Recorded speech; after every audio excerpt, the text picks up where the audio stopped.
Welcome to the final cabinet meeting of 2025. During this week's meeting of President Trump's cabinet, Department of Homeland Security Secretary Kristi Noem said this. You told me to look into Minnesota and their fraud on visas and their programs. 50% of them are fraudulent. That claim presented without evidence. WCCO reached out to DHS asking for that data and also for more information about the process for investigating fraudulent visas. But we haven't heard back yet. That 50% number doesn't sound plausible based on my own experience. Ana Patratz Acosta is a visiting professor at the Immigration and Human Rights Clinic at the University of Minnesota Law School.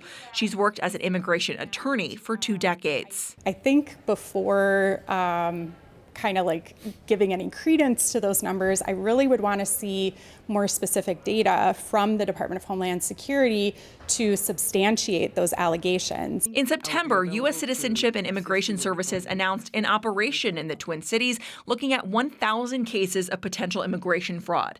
That ultimately yielded 42 referrals to ICE and just 4 for arrest, which is 0.5% of those cases. Acosta says that underscores how rare immigration fraud is.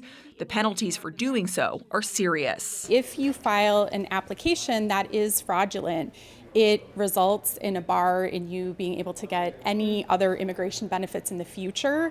And marriage fraud in particular, the government is pretty skeptical of people who marry a U.S. citizen. Caroline Cummings, WCCO News. Noem also accused DFL Governor Tim Walz of possibly allowing fraudulent visas. The governor's office pointed out that states don't handle immigration cases. That beautiful state, it's a hellhole right now, and the Somalians should be out of here. They've destroyed our country. A Muslim rights organization warns that language like that from the White House today puts innocent people in danger. Attacking a community for the act of individuals is not only wrong and evil, but it's basically the best description of racism.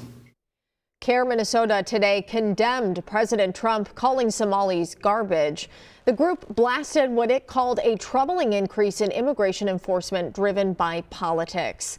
CARE's president also pointed out that most Somalis living in Minnesota are citizens.